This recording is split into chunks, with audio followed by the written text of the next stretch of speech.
The sun was setting over Savannah, Georgia, streaking the sky with orange and pink. It was a scorching July in 2024, and even at 7 in the evening, the asphalt of Nathan Clark's driveway was warm. Nathan, the 35-year-old owner of River Hops Brewery, parked his truck and took a deep breath. The scent of magnolias mingled with the heavy humidity, but he loved this city, its pace, its people, its history. He adjusted his baseball cap, brushed dust from his jeans, and headed toward the house, a cozy craftsman with a wide porch that he and Abby had bought 5 years ago. The inside smelled of garlic and seafood. Abby, his wife, stood at the stove, stirring a pan of shrimp. Her dark hair was pulled back into a messy bun, and she was wearing an old t-shirt with the logo of the gallery where she worked as a manager. The radio in the kitchen played soft blues, and Nathan smiled as he took off his shoes at the door. "Hey, it smells like New Orleans," he said, throwing his keys on the counter. "You're treating me?" Abby turned around, but her smile was forced, almost mechanical. "I just wanted some shrimp pasta," she said, looking away. "Long day, tired as a dog." Nathan nodded, accustomed to her complaints about her job. Abby, 33, was passionate about art, but her job at a contemporary art gallery on Bull Street required endless negotiations with artists, sponsors, and capricious clients.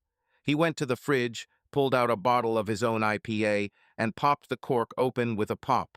"Tell me what's wrong," he asked, sitting down at the kitchen island. "That idiot artist who draws soup cans again?" Abby snorted, but without the usual sparkle. "No, just lots of meetings.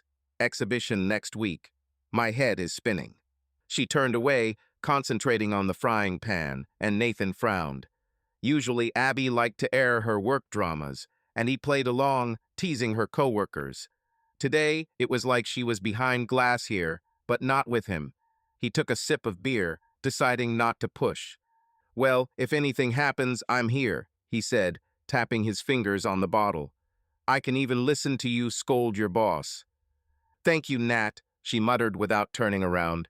He shrugged and headed into the living room to turn on the Braves game on the TV. Their marriage, 7 years old and solid as oak, wasn't perfect, but Nathan considered it solid. He and Abby were a team. He was building a brewery, she was conquering the art world. They didn't have kids yet, they said, but they had plans. A second brewery, maybe in Charleston. A trip to Mexico for their 10th wedding anniversary. It all seemed as real as the house they lived in. Dinner was quiet. Abby served pasta, and they ate at the round wooden table Nathan had restored when they first moved in. He was talking about a new beer, a light, citrusy lager, that he was planning to launch in the fall. Abby nodded, but her gaze kept drifting to her phone, lying face down. "Are you waiting for a call?"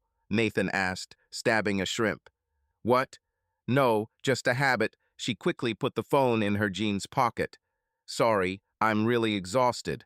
"Maybe you should take the day off," he suggested. "We could go to Tybee and hang out on the beach." Abby shook her head. "I can't. This exhibition will finish me off if I don't organize everything." Nathan leaned back in his chair, studying her. Abby had always been ambitious, but in recent months she had become different. She laughed less. She locked herself in her office with her laptop more often. He had chalked it up to stress, but something in her tone today made him wary. "Okay, but just in case, I'm serious about the beach," he said, standing up to clear the plates. "You know I won't let you burn." She forced a smile. "I know. Thank you." Later, as they watched a movie on the couch, some action movie Nathan had picked out and Abby had tolerated, she sat further back than usual, her head glued to her phone. Nathan noticed her fingers rapidly typing a message, but the screen was angled so he couldn't see the text. He resisted the urge to ask what she was texting, figuring it was probably her friend Sarah, who was always complaining about her boyfriend. "I'm going to shower and go to bed," Abby said when the movie was over. She stood up, leaving her phone on the coffee table. "Good night, Nat."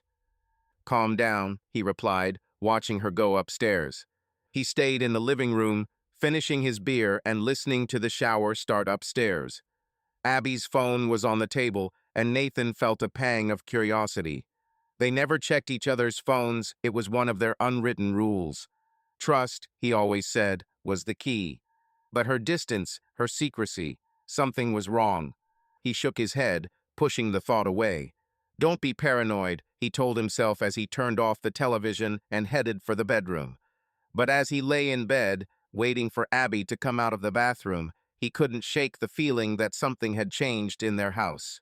The next morning, Nathan woke up early, as usual. Abby was still asleep, her head buried in her pillow. He quietly got dressed and went downstairs to make coffee. As the machine hissed, he noticed her phone on the kitchen counter. She must have left it there the night before. The screen lit up with a notification, and before Nathan could stop himself, he glanced at it.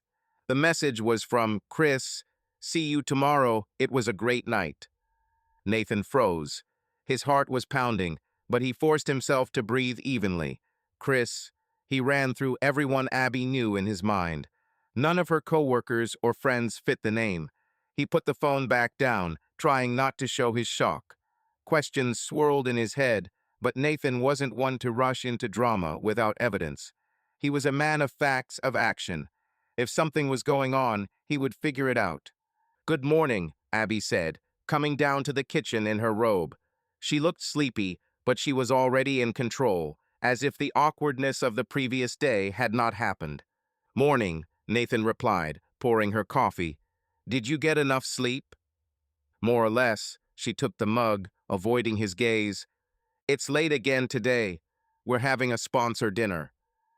Got it, he said, watching as she picked up her phone and checked her messages. Her face gave nothing away, but Nathan saw her quickly swipe away the notification. He finished his coffee and grabbed his keys. I'm going to the brewery. Call me if anything happens. Okay, she replied, already buried in her phone. Nathan stepped out, something heavy boiling in his chest. He climbed into the truck, started the engine, and pulled out onto the road leading to downtown Savannah.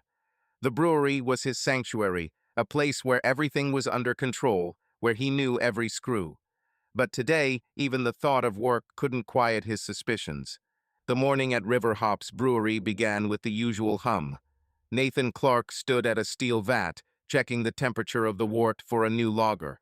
The smell of malt and hops was comforting, but not in the usual way.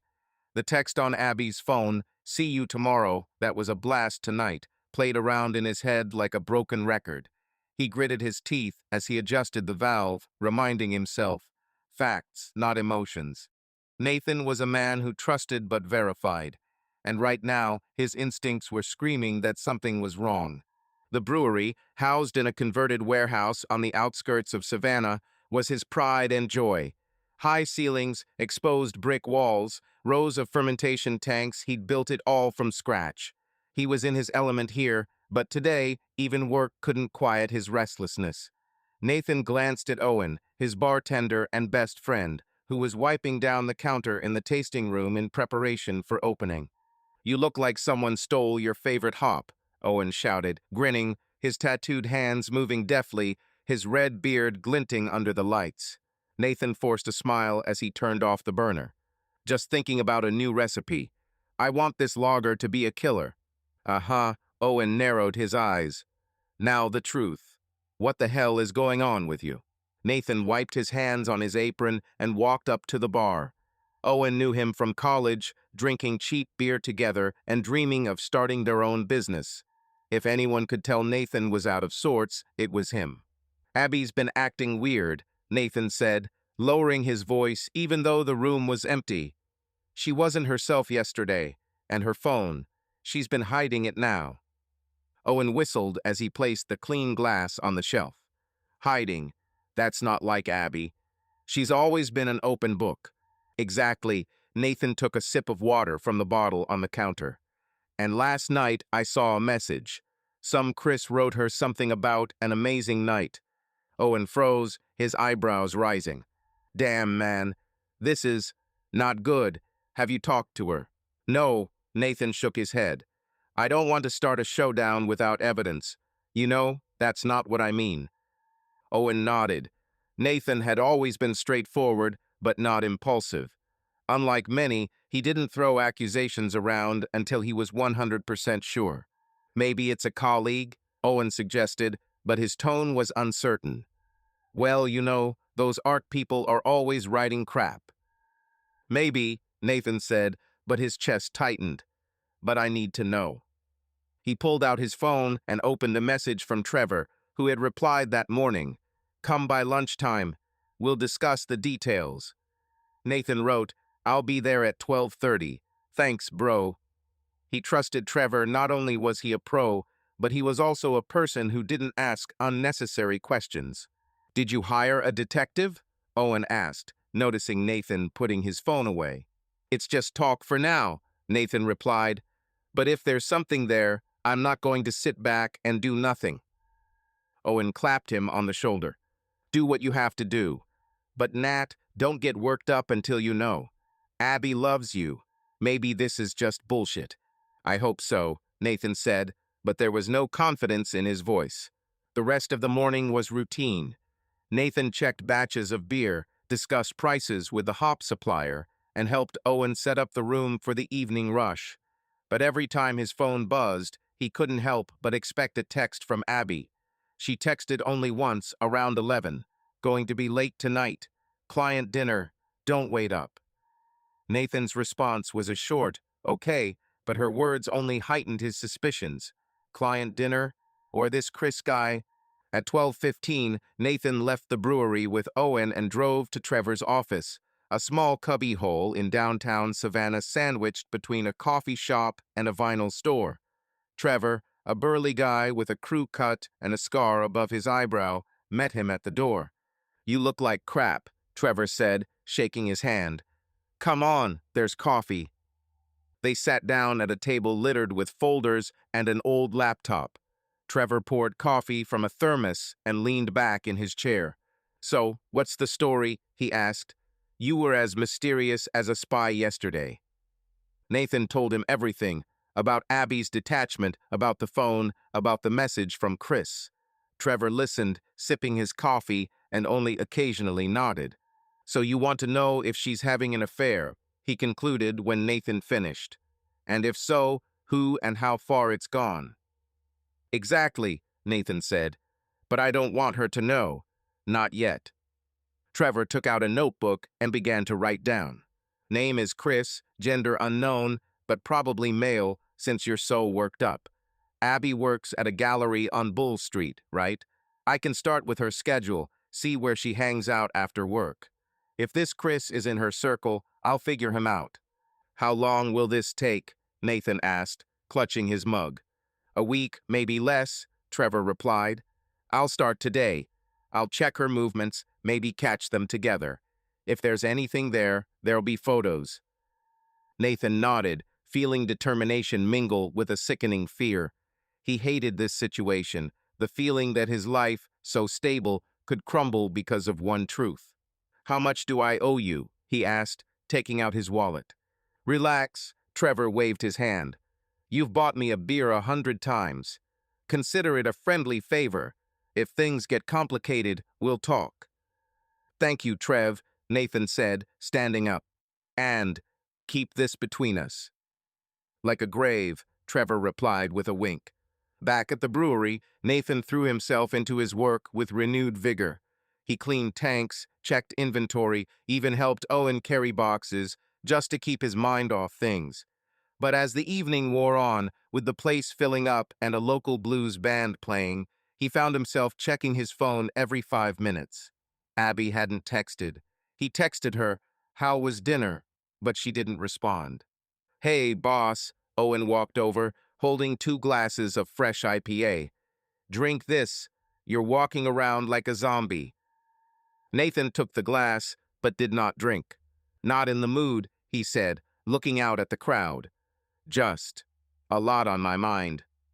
Listen, Owen lowered his voice. I'm not going to pry, but if you need me to talk it out, you know where to find me. Don't keep it inside, okay? Yeah, I know. Nathan clapped him on the shoulder. Thanks, brother. The night dragged on. Nathan served customers, joked with the regulars, but it was all on autopilot.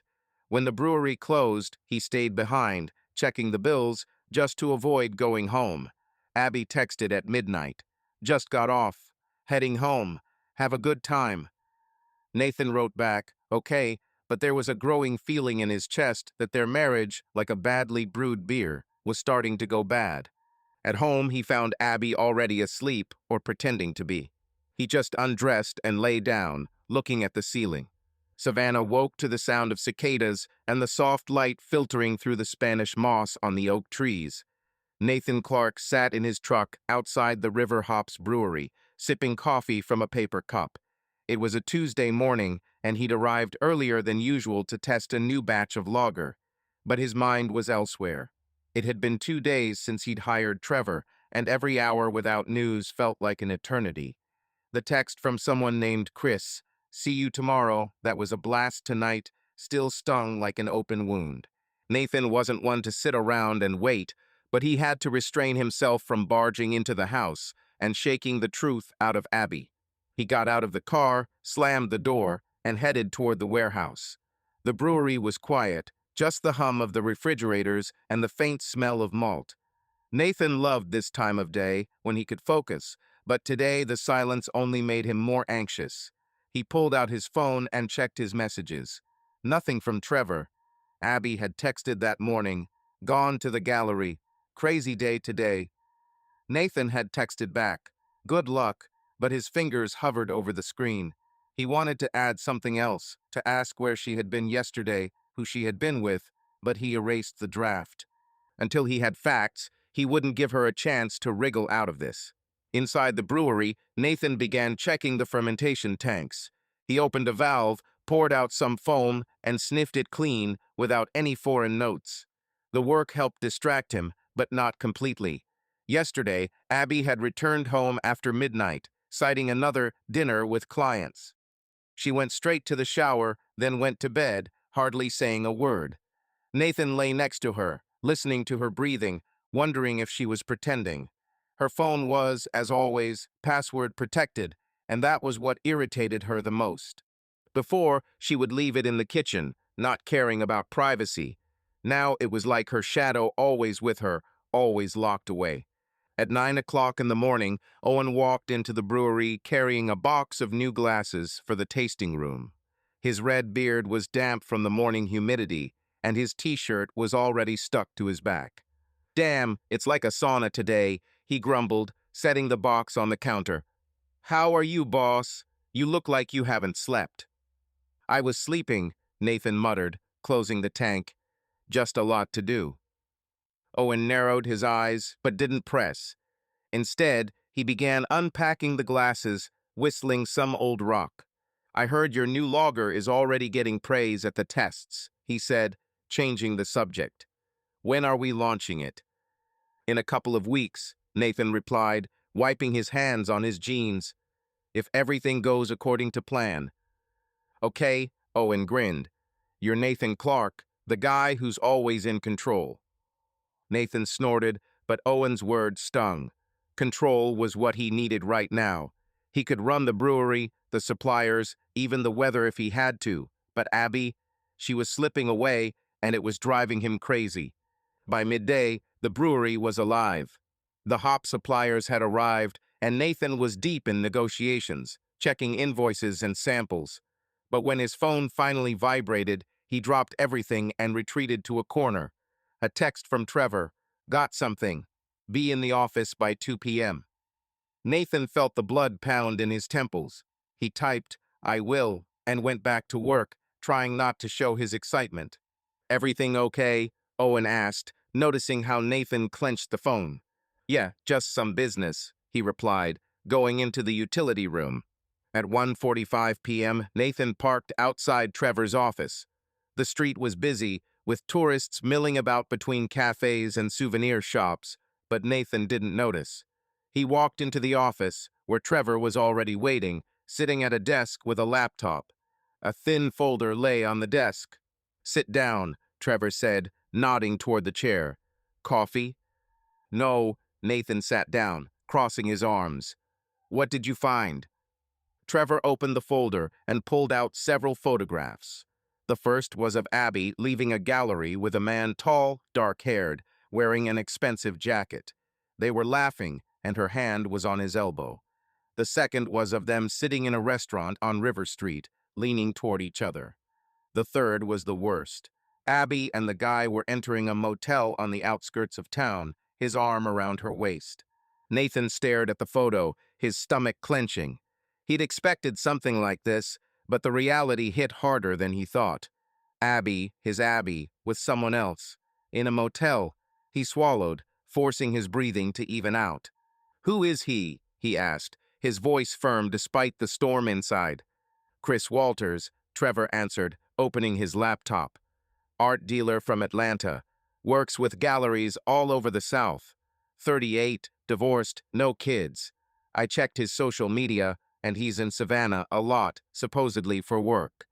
But judging by these photos, it's not work." Nathan picked up the motel photo, looking at Abby's face. She was smiling in a way she hadn't smiled at him in months. He put the photo back, clenching his fists. "When was this?" he asked. "Last night," Trevor said. "I followed her after the gallery. She said she was going to dinner with some clients, but she went straight to his place. They spent 2 hours at the motel." 2 hours, Nathan repeated, as if tasting the words. He looked at Trevor. "Is that all?" "For now, yes." Trevor leaned back in his chair. "I can dig further if you want. Phone records, correspondence. But it will take time and money." Nathan shook his head. "That's enough." He stood up, feeling his anger give way to cold determination. Abby had betrayed him. Not a mistake, not a flirtation. She had chosen someone else, and that was all he needed to know. "Thanks, Trev," he said, taking the photographs. "I'll take care of it." "Nat," Trevor stood up, looking him in the eye. "Don't do anything stupid, okay? If you decide to talk to her, keep a cool head." "I'm always cold," Nathan replied, but there was steel in his voice. Back in the truck, he set the photos on the passenger seat and stared at them. Abby at the restaurant, Abby at the motel. He could drive home, make a scene, but that wasn't his style. Nathan didn't tolerate betrayal, but he also didn't tolerate chaos. If he was going to do something, he was going to do it right. He dialed Melanie Reed, the lawyer he'd worked with when he'd set up the brewery. Melanie was razor sharp and knew how to protect assets. She answered on the second ring. "Nathan Clark," her voice was cheerful. "Haven't heard from you in a while. What happened?" "I need advice," he said, looking at the river in the distance. "On a personal matter. Can you meet today?" "For you always," Melanie replied. "Come to my office at 5. And Nat, if this is what I think it is, bring everything you have." "I'm already on my way," he said and hung up. The rest of the day passed in a blur. Nathan returned to the brewery, but work was not going well. He left Owen to close the room and went to Melanie's. Her office was in an old building on Johnson Square, with tall windows and the smell of old wood. Melanie, a woman in her 40s with short blonde hair and a sharp gaze, met him at the door. "You look like the world has ended," she said, ushering him in. "Sit down. Tell me." Nathan laid the photos on the table and briefly explained the situation. Melanie listened, flipping through the pictures, her face unreadable. "Okay," she said when he finished. "Let's get this straight. Do you want a divorce?" "Yes," Nathan answered without hesitation. "But I want to protect the brewery and the house, everything that's mine." Melanie nodded, taking out her notebook. "You bought the house before the marriage, right? That simplifies things. The brewery is yours too, but if Abby claims she invested in the business, we need to prove otherwise. Do you have documents proving you're the sole owner?" "I have everything," Nathan said. "I kept every contract, every check." "Great," Melanie wrote something down. "What about joint accounts, savings, investments?" "We have one joint account," he replied, "but there's not much there. Most of the money is in the business." "Then the first thing we'll do is transfer your assets," Melanie said. "I'll draw up the paperwork to secure the brewery. If Abby decides to play dirty, she won't get a cent more than she's legally entitled to." Nathan nodded, feeling the weight lift a little. Melanie was his insurance, his plan. He wasn't going to let Abby ruin what he'd spent years building. "When should I talk to her?" he asked. "Not now," Melanie replied. "Get everything you need, bank statements, contracts. I'll start the paperwork. When you're ready to file for divorce, you'll tell her.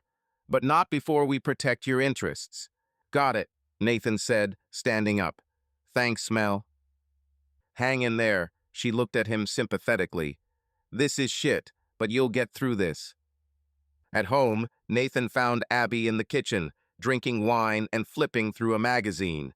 She looked up, and for a second he thought she looked away guiltily. "You're late," she said, closing the magazine. "Is everything okay?" "Yes," he replied, putting the photographs in a drawer. "Just business." He looked at her, trying to see the Abby he loved. But all he saw was a lie. Nathan Clark sat behind the wheel of his truck, driving home from the brewery. In the glove compartment was a folder of photographs Trevor had given him 2 days ago. Abby with Chris Walters at the restaurant, at the motel, her hand on his arm. Nathan hadn't looked at them since he'd shown them to Melanie, but the images were seared into his mind. Today, he'd decided he'd had enough. Melanie had confirmed that the main assets, the brewery and the house, were secured. The bank accounts were separated. The paperwork was ready. Now it was time to talk. He parked outside the house, looking out at the warm light pouring in from the windows. Their craftsman looked the same as always. A porch with a swing, a neatly trimmed lawn, pots of geraniums that Abby watered on weekends. But inside, everything was different. Nathan had felt it from the moment he saw Chris's text. He picked up the folder, clutched it in his hand, and walked in. Abby was in the kitchen, chopping tomatoes for a salad. The radio was playing country music, and she was humming along, oblivious to him. Her dark hair fell to her shoulders, and in her jeans and white blouse, she looked like the woman he had fallen in love with 7 years ago. For a moment, Nathan wondered. Was he mistaken? Was there an explanation? But the photographs in his hand were as real as a knife on a cutting board. "Hey," he said, placing the folder on the counter. "You're early today." Abby turned around with a start, her smile quick, but not warm. "Yes, the exhibition is almost ready," she replied, wiping her hands with a towel. "Decided to give us a proper dinner. Steaks in the oven." Nathan nodded, feeling his insides tighten. She was acting like nothing had changed, like she hadn't spent the night with someone else. He opened the fridge and got a bottle of water to buy himself some time. "Great," he said, unscrewing the lid. "Maybe we should sit down, talk about the future." Abby froze, her knife hovering over the tomato. She looked at him, and something flickered in her eyes. Fear? Guilt? About the future? She asked, trying to smile. "That sounds serious." "That's right," Nathan replied, sitting down at the kitchen island. "Sit down." She turned off the radio and sat down across from him, crossing her arms. Nathan stared at her, trying to find some hint of Abby, who had sworn her love to him on their wedding day. But all he saw was the woman who had lied to his face. "What's going on, Nat?" she asked, her voice a little higher than usual. "You're acting weird." Nathan opened the folder and slowly laid the photos on the table.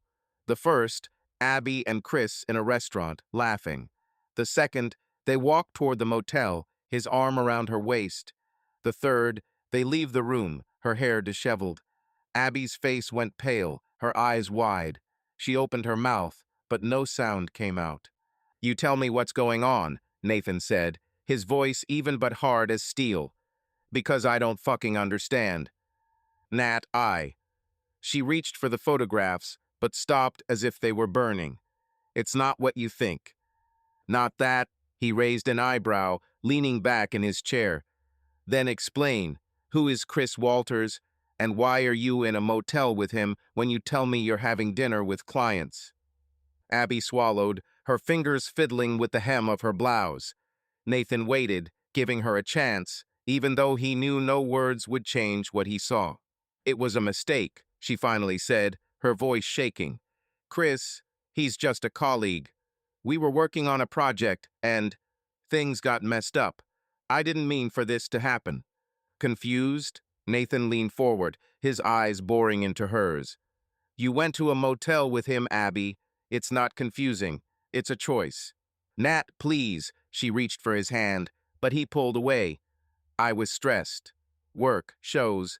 I lost my mind. It doesn't mean anything. Nothing? He slammed his palm down on the table, and she flinched. 7 years, Abby.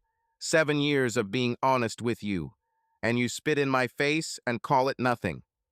She squeezed her eyes shut, her lips trembling.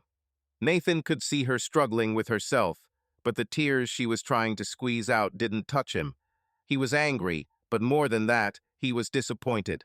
In her, in their marriage, in the fact that he hadn't noticed how everything was falling apart. How many times, he asked, his voice quieter but not softer. How many times did you sleep with him? Nat, don't, she whispered, lowering her head. It happened a couple of times. I swear I was going to stop. A couple of times, he repeated, feeling the word cut.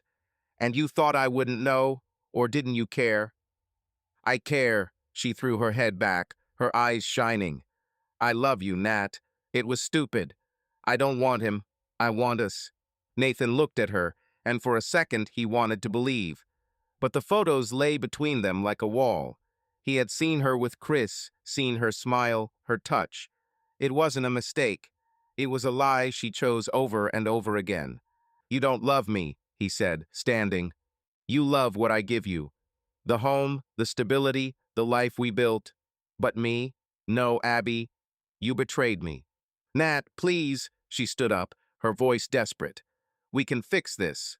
Therapy, anything. I'll do anything to make you believe me. He shook his head, his determination like granite. I don't forgive betrayal, he said. You made a choice, and now I'm making mine. I'm filing for divorce. Abby froze, her face contorted as if he had hit her. She opened her mouth, but the words were stuck. Nathan looked at her, expecting her to scream, to beg, but she just stood there, clenching her fists. Divorce, she finally exhaled.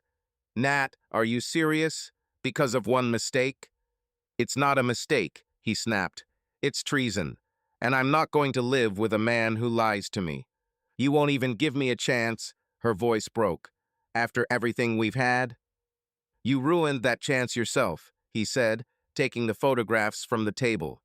Pack your things. I want you to leave.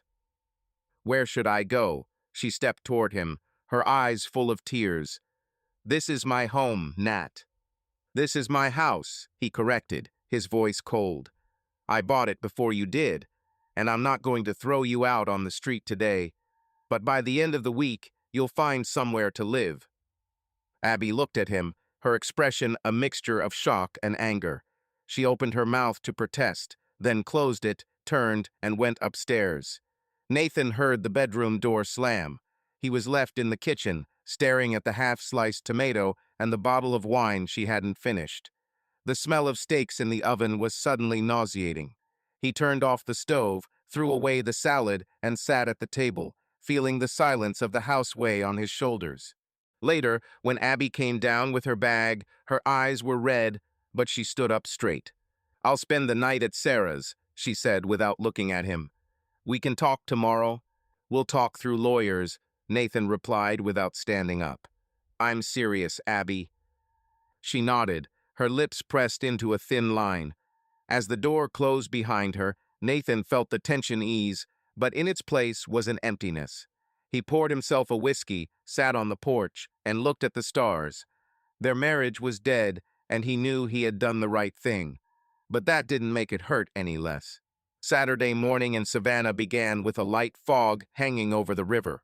Nathan Clark woke up in an empty bedroom where Abby's things had been stored the day before.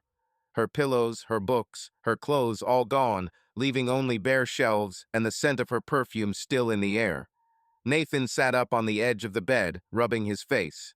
The night before, after their conversation, Abby had gone to stay with her friend Sarah, and the house they had shared for 7 years suddenly felt like a stranger. He had been awake most of the night, but not because he regretted it. He knew he had done the right thing. The pain was there, but the resolve was stronger. Nathan went down to the kitchen, made coffee, and opened his laptop. On the screen was an email from Melanie Reed, his lawyer, with drafts of the divorce papers. She worked quickly, as she had promised.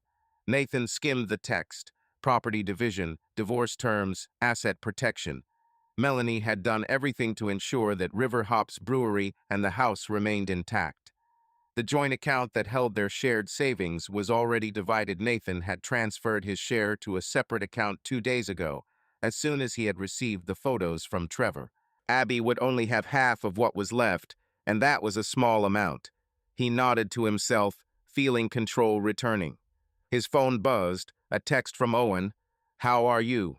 The brewery is waiting, but if you need a day, let me know." Nathan replied, "I'm fine. I'll be there in an hour." He wasn't going to hide. His job was his anchor, and he wasn't going to let Abby take that away from him. The brewery was quiet, with only a couple of employees busy cleaning up. Owen, as usual, was behind the counter, checking supplies. When he saw Nathan, he put down his tablet and walked over. "So, boss," he asked, crossing his arms, "you look better than I thought." "Because I'm fine," Nathan said, taking off his jacket. "Abby left yesterday. I told her I was filing for divorce." Owen whistled, his eyebrows rising. "Damn, you're not kidding." "How did she take it?" "She tried to justify it," Nathan shrugged, heading toward the tanks. "She said it was a mistake, but I didn't buy it." "Good job," Owen followed. "Look, I know it sucks, but you did the right thing. If she's like that to you, she doesn't deserve a second chance." Nathan nodded, opening a valve on the tank to check the pressure. He appreciated Owen's support, but he didn't want to talk about feelings. All he wanted was to move forward. "Melanie's doing the paperwork," he said, changing the subject. "The brewery's safe. The house is safe, too." "Now that's what I call it," Owen clapped him on the shoulder. "You're like a fortress, man. No one can break through." Nathan forced a smile, but inside he was still seething. Abby hadn't just betrayed him. She'd thought he wouldn't notice, that he'd swallow her lies. That hurt more than the betrayal itself. By midday, Nathan was at Melanie's office. She was waiting for him with a folder of papers and a cup of coffee, which he accepted this time. Her office, with its bookcases and view of Johnson Square, was an island of order in his chaotic life. "So," Melanie began, opening the folder, "I've prepared a divorce petition. We list irreconcilable differences to avoid unnecessary arguments. Are you sure you don't want to mention adultery?" "No," Nathan said, sipping his coffee. "I don't want to drag this to court. The main thing is that everything is quick and clean." "Okay," Melanie nodded. "Then here's the plan. The house is yours. That's not up for discussion. It was purchased before the marriage, and Abby has no rights. The brewery is protected, too. I checked all the contracts. You're the sole owner. The only thing she can get her hands on is the joint account and maybe some personal items." "The bill was already split," Nathan said. "It was about 10 grand. I transferred my half. The rest was hers." "Clever," Melanie wrote something down. "If she signs without objection, the divorce will be over in a couple of months. If she starts dragging her feet or demanding more, we're ready for a fight. But Nat, be prepared, she may try to play on your pity." "Let him try," he said, his voice firm. "I won't change my mind." Melanie looked at him, her gaze softening. "I know you're strong, but it's still hard. If you need to talk, I'm not only a lawyer, but also a friend." "Thank you," Nathan stood up, taking the copies of the documents. "But I can handle it." Back at the brewery, he noticed Owen talking to a woman at the bar. She was tall, with short blonde hair and a denim jacket. Nathan wouldn't have noticed, but her laugh, loud, genuine, made him stop. Owen noticed him and waved. "Nat, come here," he shouted. "This is Laura. She restores furniture. She wants to make us new tables for the hall." Nathan walked over, holding out his hand. "Nathan Clark," he said. "Pleased to meet you." "Laura Davis," she replied, her handshake firm. "Owen was praising your beer, so I thought I'd stop by. and maybe offer my services. Tables, huh? Nathan glanced at the old wooden tables in the room. These are still holding up, but I wouldn't mind seeing what you can do. I'll send you some sketches, Laura said, her blue eyes glittering. I love working with wood, especially the local oak, and you seem to know a thing or two about beer.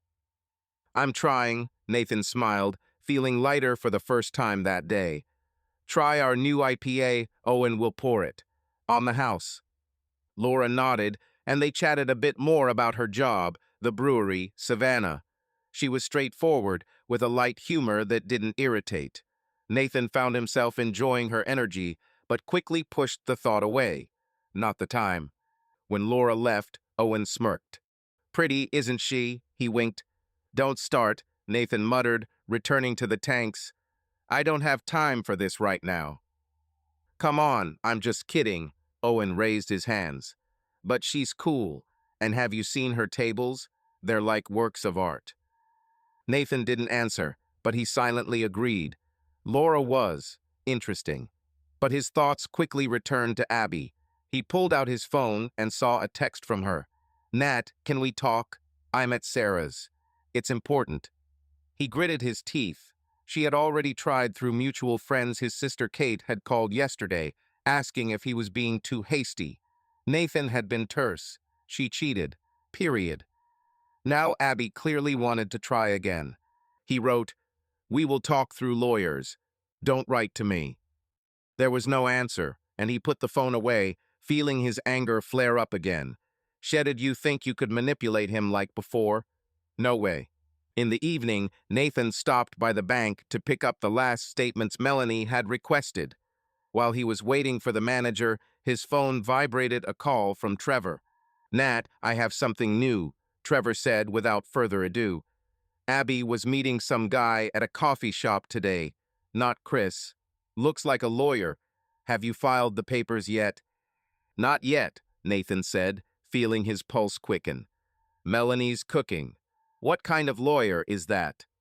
I don't know yet, Trevor said, but she seemed tense. Maybe she's planning a counter move. Want me to dig?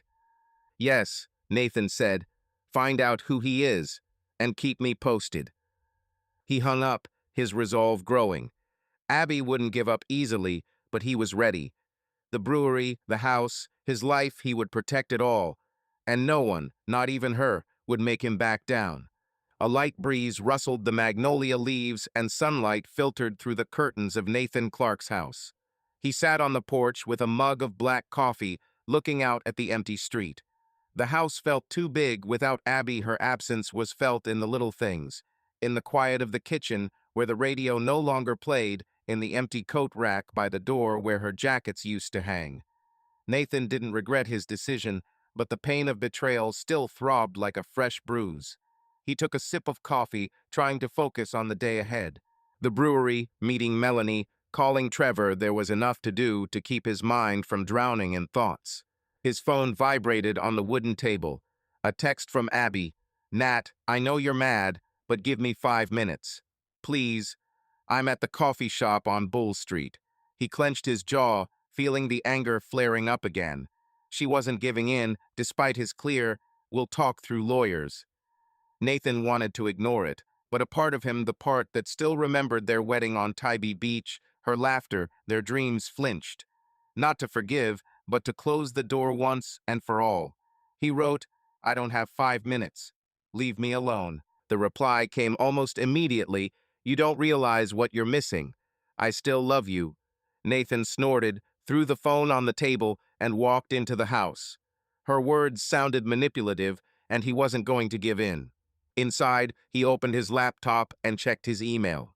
Melanie had sent him an updated draft of the divorce petition, with the note, ready to file. Name a day. Nathan replied, tomorrow. Want to get this over with.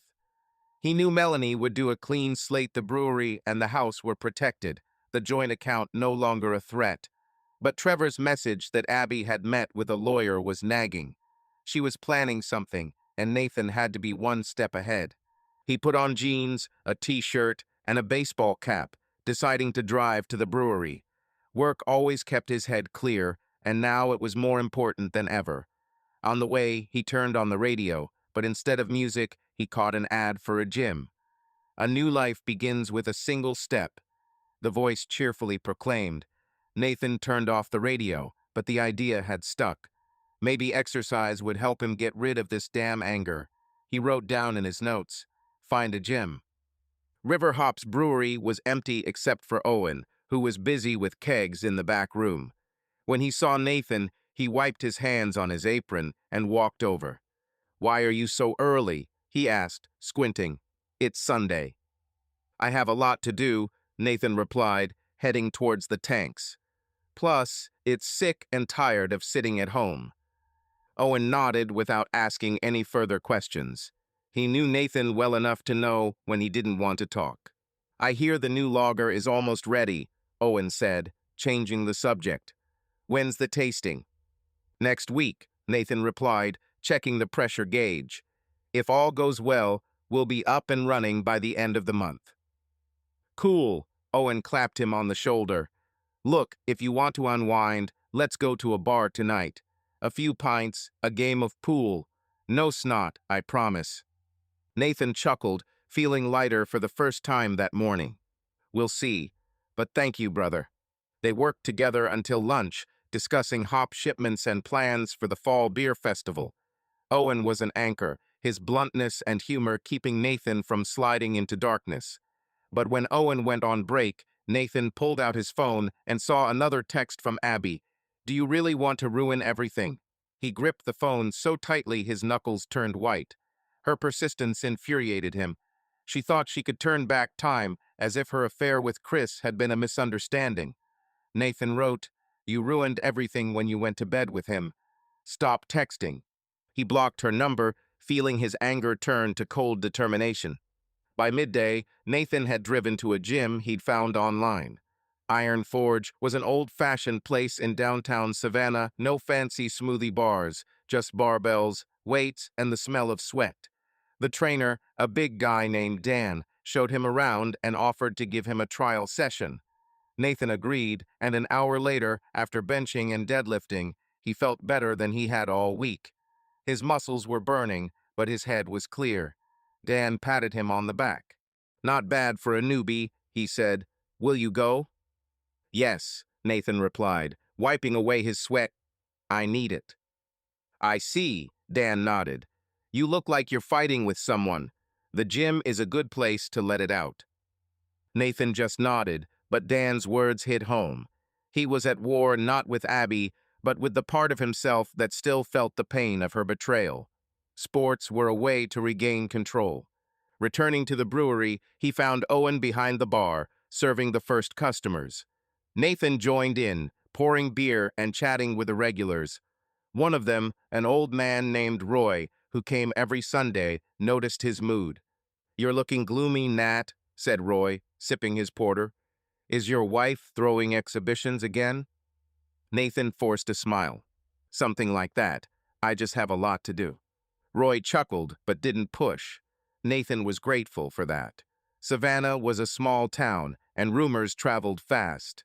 The last thing he needed was for everyone to know about his divorce before the papers were filed. In the evening, when the brewery closed, Owen again offered the bar, but Nathan declined. "I want to go home," he said, turning off the light in the hall. "I need to sort out some papers." "Whatever you say," Owen shrugged. "But if you change your mind, call me. And Nat, hold on, okay? You're stronger than all this crap." "I know," Nathan replied, clapping him on the shoulder. "Thank you." At home, he found a note taped to the refrigerator. In Abby's handwriting, "Got the rest of my things. Please reconsider. I'm still here." Nathan crumpled the paper and threw it in the trash. She was still trying to play with his emotions, but he was adamant. He took a beer out of the fridge, sat down at the kitchen table, and opened his laptop. Melanie had sent another email, confirming filing tomorrow. If Abby contacts, refer to an attorney. No talking. Nathan replied, "Got it. Thanks." He took a sip of beer, feeling tiredness creeping up on him. Nathan Clark stood by the window of Melanie Reed's office, looking out over Johnson Square, where tourists were already snapping photos of the ancient fountains. He held a folder of divorce papers that were scheduled to be filed today. The last few days had been a minefield, with Abby continuing to write despite his silence, and Trevor telling him she'd hired a lawyer, a man named Greg Henderson, who was known around town for dragging his feet. Nathan could feel his anger turning to weariness, but he wasn't going to back down. The brewery, the house, his future, it was all on the line, and he wasn't going to let Abby take away what he'd spent years building. Melanie walked into the office carrying 2 cups of coffee from the cafe across the street. Her blonde hair was pulled back into a neat bun, and her eyes were businesslike. "Ready?" she asked, setting the coffee on the table and sitting down at her laptop. "Like never before," Nathan replied, sitting down opposite. "What next?" Melanie opened the folder and pulled out the petition. "We're filing this morning," she said, skimming the text. "I've already sent a copy to Abby's lawyer, so they know we're serious. The court is scheduling a preliminary hearing, probably in a couple of weeks. We'll discuss the division of property and terms there." "She's going to fight it?" Nathan asked, gripping the arms of his chair. Trevor said her lawyer was a real snake. "Greg Henderson." Melanie snorted. "Yeah, he's a procrastinator, but we've got it all under control. The house is yours, the brewery is yours. The only thing she can get her hands on is the joint account, but you've already minimized that. If she tries to lay claim to the business, I'll smash her in court." Nathan nodded, feeling reassured by her confidence. Melanie wasn't just a lawyer, she was like a tank that couldn't be stopped. "What if she starts talking about cheating?" he asked. "Will she blame me for dragging it out?" Melanie shook her head. "She has no evidence, and we have photographs," she said, tapping her finger on the folder. "If she tries to play dirty, we'll use them. But I think she knows she's in a weak position. Her lawyer will probably tell her to sign and not get into a fight." "Okay," Nathan said, sipping his coffee. "I just want this to be over." "It will end." Melanie looked at him with a slight smile. "You did everything right, Nat. Many would have broken, but you hold on." He shrugged, not wanting to get too emotional. "I just do what I have to." By 10 o'clock, they were at the Montgomery Street courthouse. The room was cool, smelling of old wood and varnish. Nathan sat next to Melanie as she filed papers with the clerk. Abby wasn't there. Her lawyer wouldn't be notified until later. Nathan looked at the bustle around him, lawyers with folders, people whispering in corners, and felt like an outsider. This wasn't his world, but he was here to protect his. As they stepped outside, Melanie clapped him on the shoulder. "The first part is done," she said. "Now we wait for a response from her side. I'll call as soon as I find out anything." "Thanks, Mel," Nathan said, heading toward the truck. "Keep me posted." The River Hops Brewery was already bustling with activity. Owen was preparing the room for the evening rush, and a couple of the staff were checking the kegs. Nathan walked in, removing his baseball cap, and immediately caught the familiar smell of malt. He was in his element here, and it helped keep his head clear. "So, boss?" Owen asked, noticing him. "Everything going according to plan." "Filing in court," Nathan replied, heading toward the tanks. "Now we wait." Owen whistled as he wiped down the counter. "Damn, you're not wasting any time. Does she know?" "Her lawyer knows," Nathan said, checking the pressure gauge. "She'll know soon, too." "Harsh," Owen shook his head. "But right, she thought you'd sit there and take it." Apparently, Nathan shrugged, but his voice was firm. "Her mistake."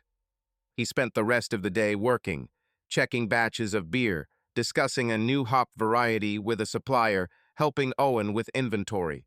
But his thoughts kept returning to Abby. He imagined her opening the letter from her lawyer, her face changing from shock to anger.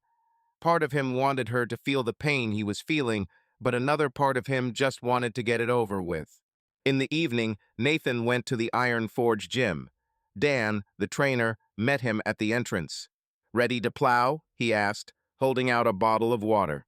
"More than," Nathan answered, stretching his shoulders. "Give me something heavy." They spent an hour on the weights and kettlebells.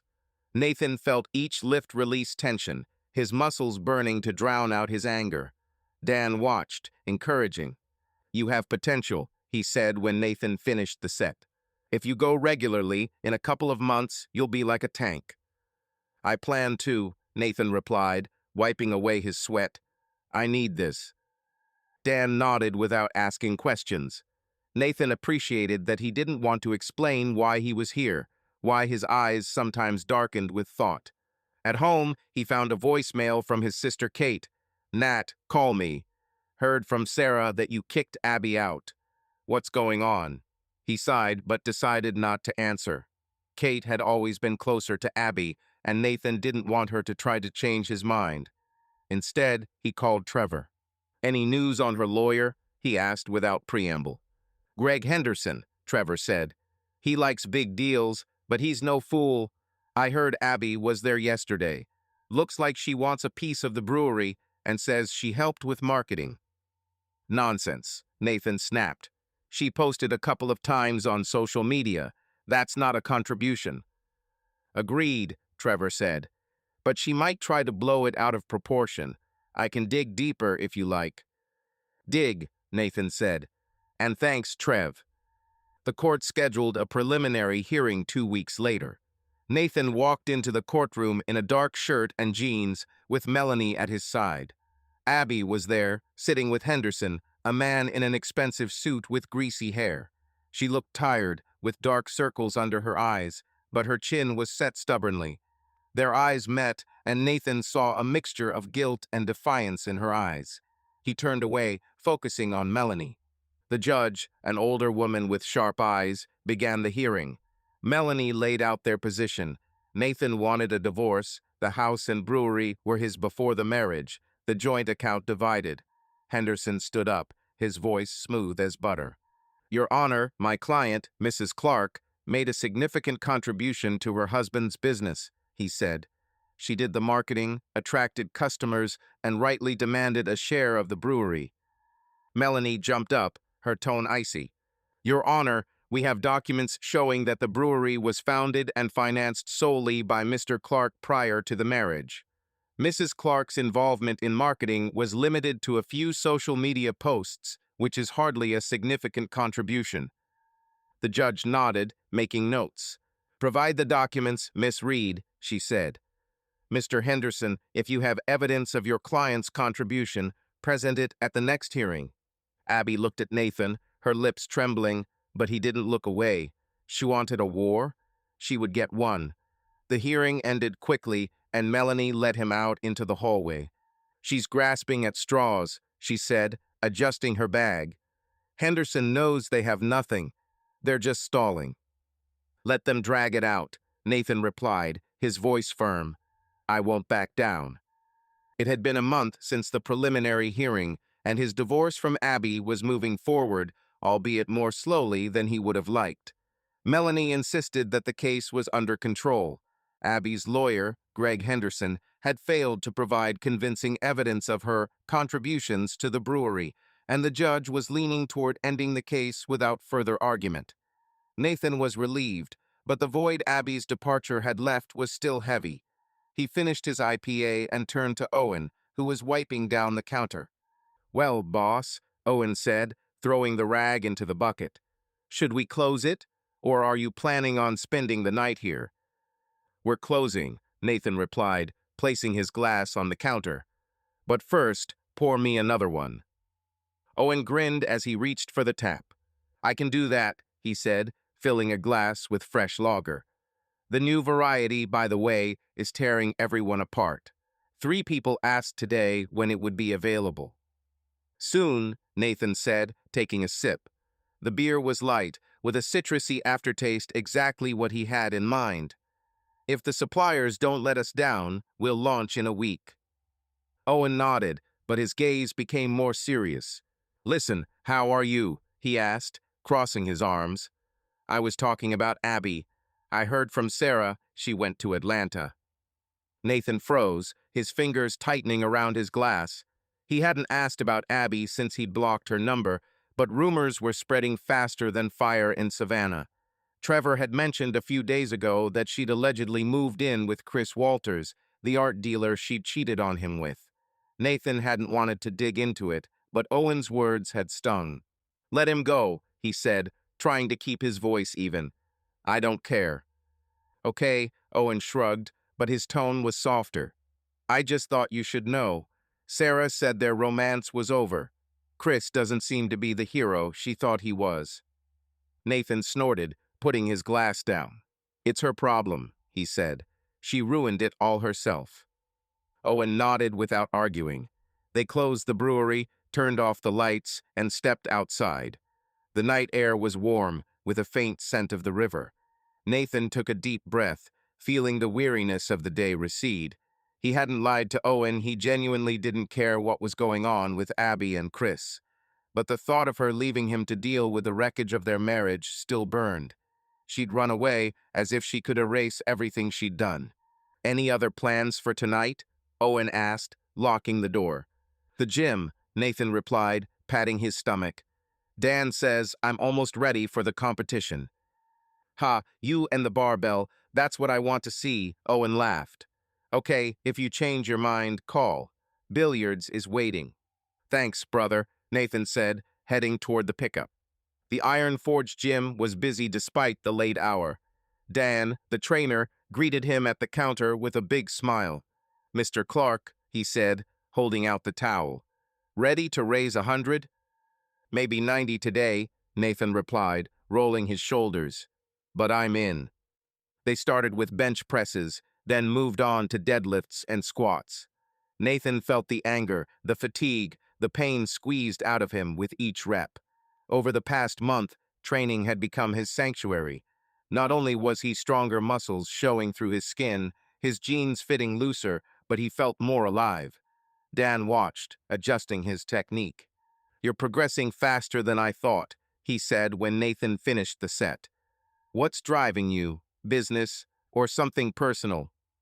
Nathan wiped his sweat, thinking. He wasn't used to sharing, but Dan was direct, without unnecessary sentimentality. "Wife," he said briefly. "Ex-wife, to be more precise. We're getting a divorce." Dan nodded, without a hint of pity. "It sucks," he said. "But you're here, hauling iron, not sitting in a bar. That's a win." "I'm trying," Nathan replied, feeling the corners of his lips twitch into a smile. After practice, he stopped at home, took a shower, and opened the fridge. All that was in there was a can of tuna and a couple of beers.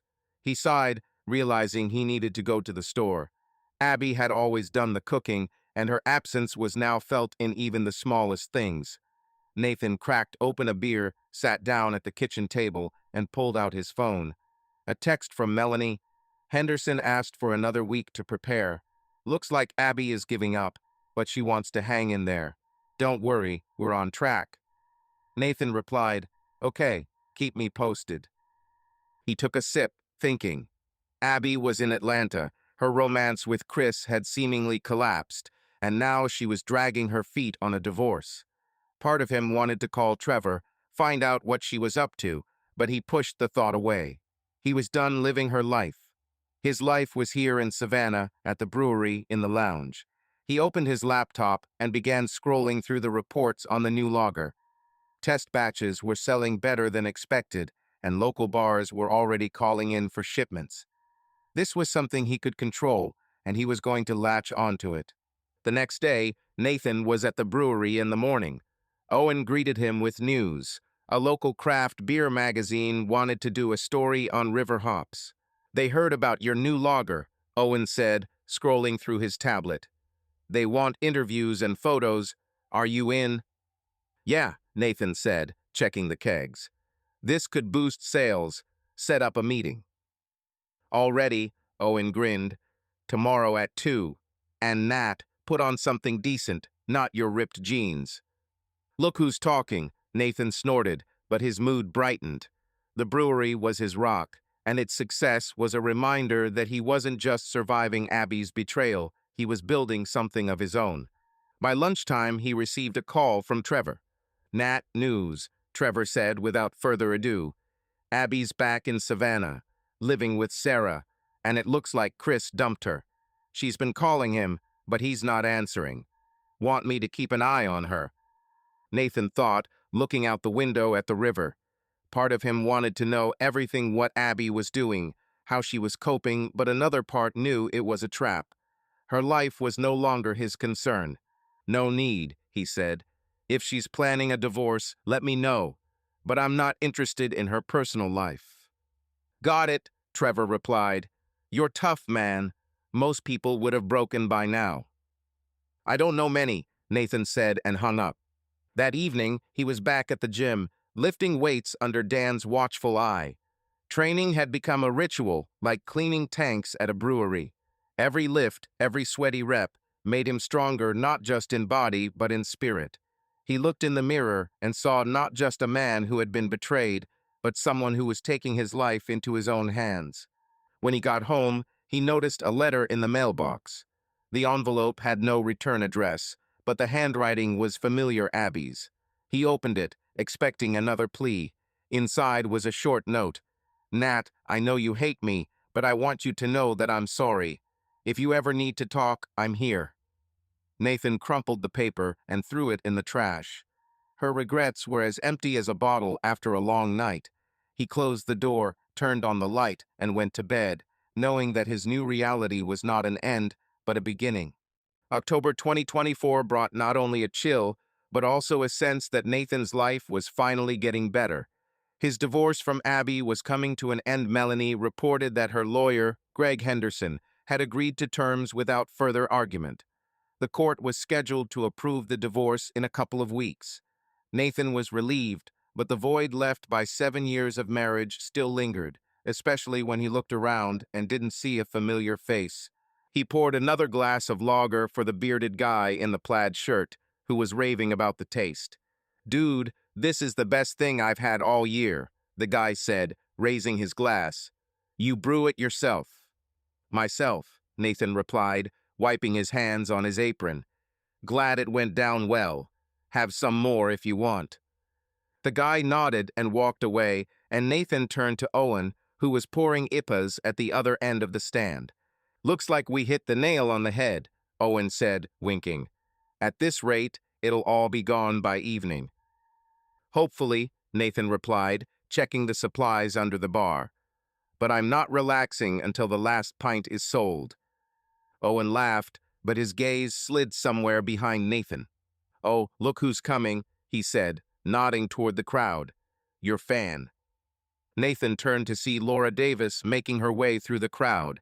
She had her blonde hair pulled back into a high ponytail, and in her denim jacket and dark jeans, she looked like she'd just stepped out of her studio.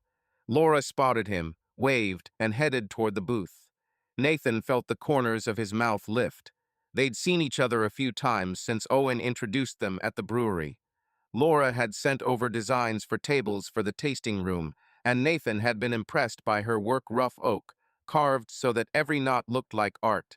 But he'd been more taken with her directness and her easy humor, which didn't come off as irritating. Hello, Beer King, Laura said, approaching the bar. Her blue eyes were bright and her smile was warm, but not flirtatious.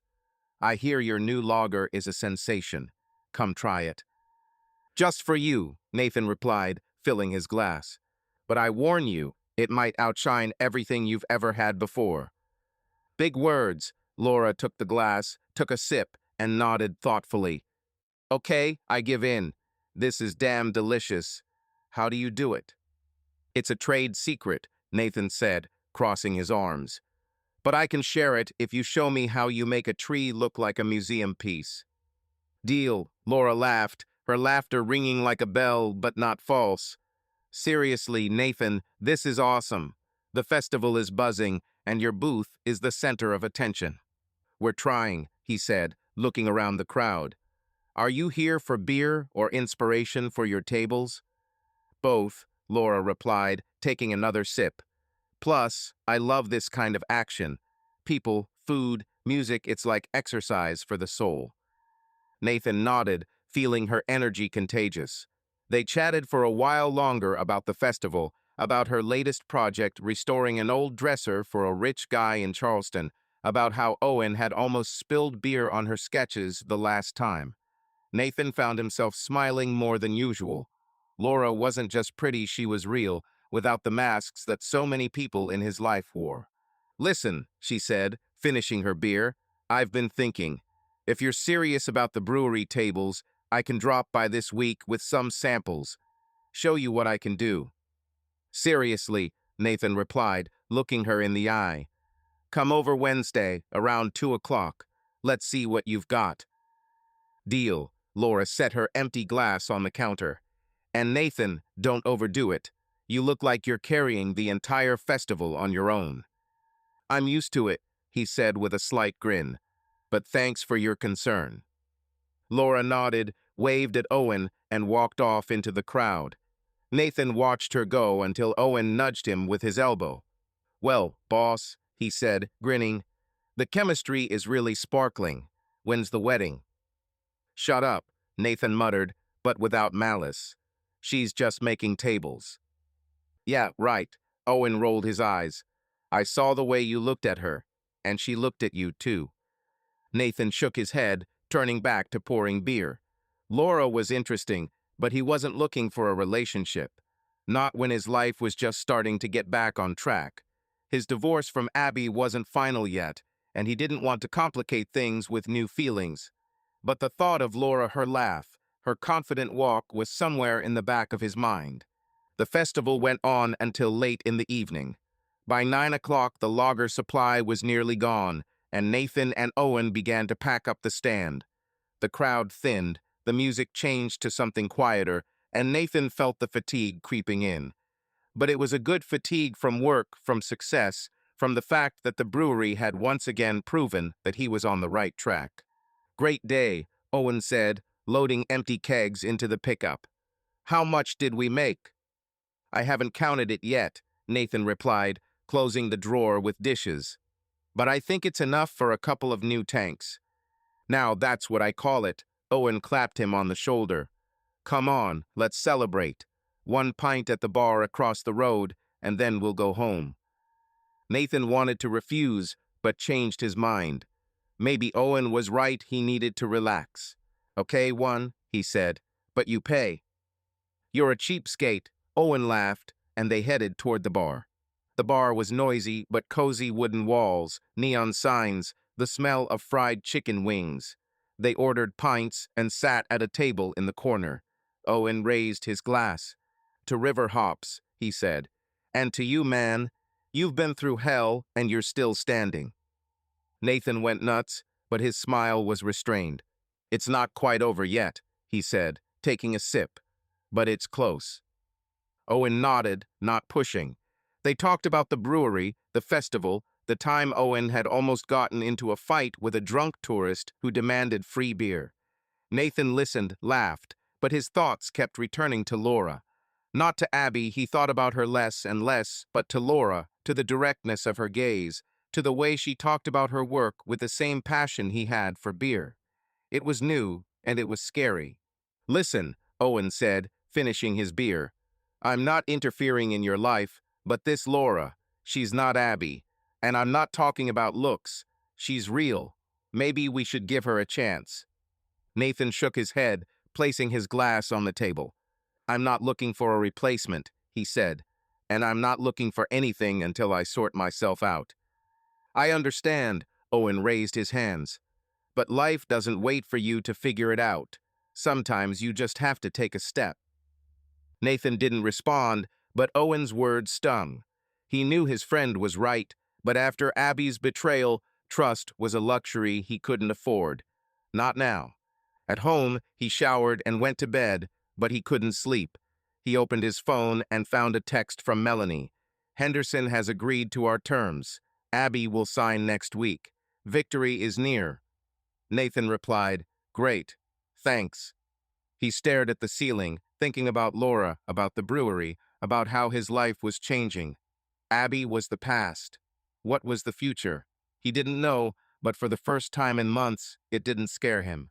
The craft beer festival had been a big boost last week, with local bars ordering batches and a magazine interviewing him, running a story calling his beer the future of Savannah. Nathan allowed himself a small smile as he closed his laptop. The brewery was thriving, his divorce from Abby was in the final stretch, and he felt like he could breathe freely for the first time in months. But in the quiet of the office, amid the smell of paper and malt, his thoughts still wandered back to the past, to how he'd gotten here, to what he'd lost and what he'd kept. He stood up, stretched, and headed into the tasting room. Owen was already there, checking the taps before opening them. His red beard gleamed under the lights, and his brewery logo t-shirt was, as always, slightly wrinkled. "Morning, boss," Owen said, still glued to the tap. "I heard your lagers in a fancy bar on River Street. Soon we'll be like Budweiser, but with soul." "God forbid," Nathan snorted, approaching the bar. "But yeah, things are going well. We need to order more hops if we want to keep up the pace." Already on the phone with a supplier, Owen picked up the tablet. "Why are you so thoughtful? You thought you'd be shining like a brand new tank after the festival." Nathan shrugged, taking a rag and wiping down the counter, even though it was already clean. "I just think a lot," he said, looking at the empty glasses. "About Abby, about all this shit." Owen leaned against the counter, crossing his arms. "Well, spill it," he said. "You're not one to whine, so if you're talking, you mean it." Nathan sighed, dropped the rag, and sat down. He didn't like to dwell on the past, but the last few days, especially after meeting Laura at the festival, had made him think. Abby had been a part of his life for 7 years, not just a wife, but a partner with whom he made plans, laughed, argued. And all of that had collapsed because of her choice. "I don't regret filing for divorce," he began, looking at his hands. "She betrayed me, and I couldn't swallow it. But sometimes I think, how did I not notice? She didn't change overnight. There were signs, and I missed them." Owen nodded, his face becoming more serious. "Do you blame yourself?" he asked. "Because, brother, it's not your fault. She decided to have an affair. You didn't push her into it." "I know," Nathan said, rubbing his neck. "But I still replay it. Maybe if I was home more often, instead of at the brewery, maybe if we talked more." "Stop," Owen said, holding up his hand. "Don't start this. What if? You were a good husband, Nat. I saw how hard you worked for her, the dinners, the trips, that damn house you fixed yourself. She chose someone else because she wanted to, not because you did anything wrong." Nathan looked at him, feeling some of the weight lifted by Owen's words. He knew his friend was right, but it was harder to accept than it seemed. "Maybe you're right," he said, standing up. "But it still sucks that I didn't see her walking away. I thought we were a team." "You were," Owen said, turning back to the taps, "until she decided to play the other side. You did what you had to do, Nat. The divorce, protecting the business, you didn't just survive, you won." Nathan nodded, feeling his resolve return. He wasn't going to wallow in regret. Abby was the past, and he wasn't going to let her define his future. He picked up his tablet and started checking orders, but his mind was still spinning around what had been and what could have been. By midday, the brewery was bustling with activity. Suppliers had arrived, and a couple of local bloggers had dropped in to pick up samples for review. Nathan was in his element, discussing hops and recipes, but during a break, he received a text from Melanie. "Abby signed the agreement. The court will approve the divorce next week. Congratulations, you're almost free." Nathan responded, "Thank you. That's great news." He was relieved, but not thrilled. Freedom was within reach, but it didn't fill the void left by 7 years of marriage. At 2 o'clock, Laura Davis walked into the brewery, carrying a folder of sketches under her arm. Her denim jacket was stained with hairspray, and there was a sliver of wood in her hair, but she didn't seem to care. Nathan saw Owen smirk knowingly and rolled his eyes. "Hello," Laura said, placing the folder on the counter. "As promised, samples for your tables. Ready to be impressed?" "If they're as good as you say, then yes," Nathan replied, opening the folder. The sketches were simple but precise. Dark oak tables with rough grain but smooth edges, perfect for the dining room. "Damn, Laura, these are cool. They're just right for the brewery." "I knew you'd like it," she said, smiling. I can do a trial run if you want. We'll put it in the hall and see how it goes. Agreed, Nathan said, closing the folder. When can you start? Next week, Laura said. I've got an order for some pews for the church, but I'll make time. And you pour me some of that lager they had at the festival. I've been dreaming about it. Nathan laughed, pouring her a glass. They sat at one of the old tables, and Laura began to talk about her work, how she'd found an old board in an abandoned barn and turned it into a shelf, how clients sometimes asked for the impossible. Nathan listened, feeling her enthusiasm infectious. She was different from Abby, not in a bad way, just different. Abby loved art, but her passion was in galleries and deals. Laura was closer to the earth, to wood, to the tangible. And you? Laura asked, taking a sip. How did you even get into the brewery? It's not just a business, it takes a soul. Nathan thought, looking at the bubbles in her glass. He rarely spoke of the past, but her direct gaze seemed to demand honesty. In college, I brewed beer in the dorm with Owen, he began. It was crap, but we loved it. Then I realized I wanted to do it for real. Worked at a bar, learned from brewers, saved up. Opened River Hops 6 years ago. It was all I had. Not everything, Laura narrowed her eyes. You still have character. Not everyone would be able to pull off their business in a city like this. Maybe, Nathan said, feeling her words warm him. But it was worth it, even now. Even now, she raised an eyebrow. Sounds like you've had a rough year. Nathan hesitated. He didn't want to go into details, but Laura looked at him as if she could see right through him. Divorce, he said briefly, not the most cheerful topic. Oh, Laura nodded, without a trace of pity. That sucks. But you look like the kind of guy who can handle it. Or am I wrong? You're not wrong, he said, and their eyes met. For a second, he thought she wanted to say something else, but she just smiled and finished her beer. Okay, Clark, she said, standing up. I'll send you a bill for the table, and keep me posted when you get that lager going. I want to be first in line. Dealt, Nathan replied, walking her to the door. When she left, Owen, of course, couldn't resist. Well, are the sparks flying? He asked, grinning. Shut up, Nathan muttered, but without malice. It was a dreary November morning in Savannah, with gray skies and a light rain pattering on the roof of his truck. Nathan Clark drove to River Hops Brewery, sipping coffee from a thermos and listening to old blues on the local radio station. His divorce from Abby was almost final. Melanie had told him the court had approved their settlement, and all that was left was to sign the final papers. The brewery was thriving, with its new lager a hit and orders from bars and restaurants pouring in faster than Nathan could brew. He felt high, but somewhere in the back of his mind, there was still a shadow of the past, not pain, but an echo of who he'd been with Abby. Today, though, he was focusing on the present, meeting Laura, who'd promised to bring a sample table for the tasting room, and discussing plans for the winter beer festival with Owen. Nathan parked outside the brewery, noticing that the street outside was already bustling with activity, delivery men hauling boxes and a couple of early tourists snapping photos of the brick River Hops sign. He walked inside, shaking rain off his baseball cap. Owen was behind the counter, checking the taps, his red beard sticking out as unkempt as ever. Morning, boss, Owen said, not looking up from his work. The weather's crap, but I hope you're in a better mood. It's fine, Nathan replied, hanging his jacket on a hook. Laura should be here with a sample of the table. If everything's okay, we'll order a batch. Oh, Laura, Owen smirked, raising an eyebrow. Look at your eyes lighting up. When are you going to ask her out?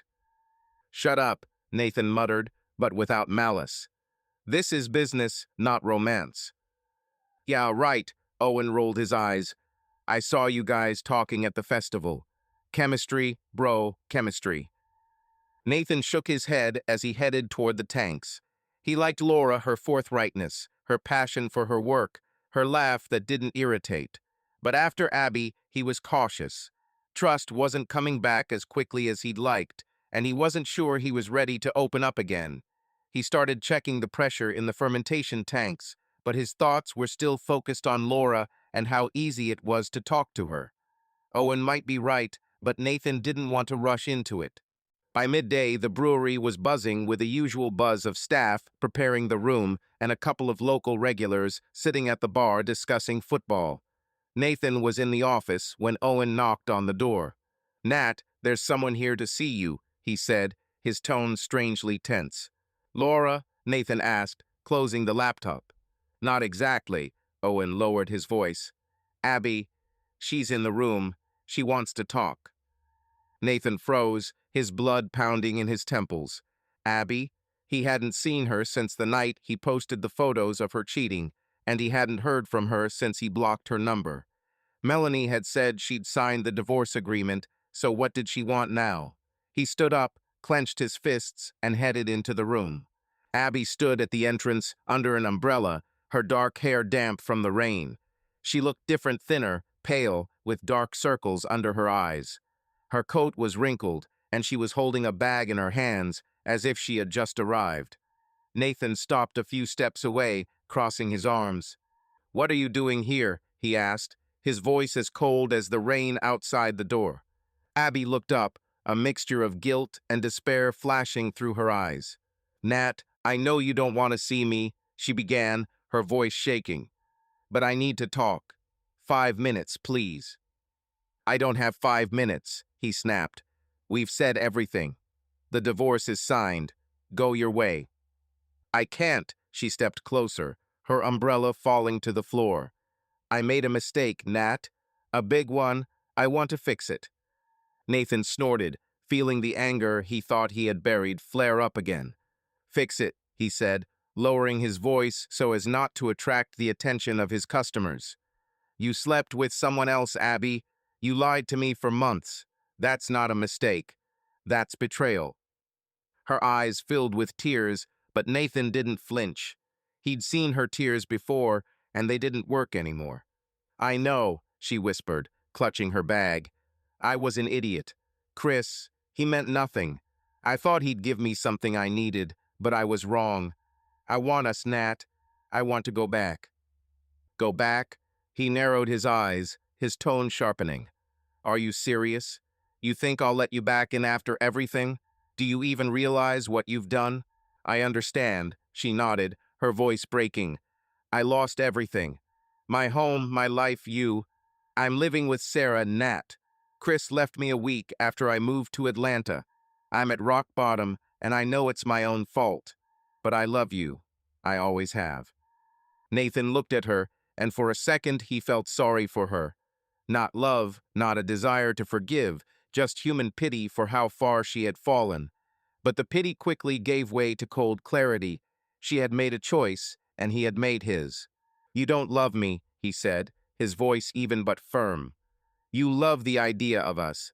But I'm not the one who's going to save you, Abby. You choose your path. I chose mine." "Nat, please." She reached for his hand, but he pulled back.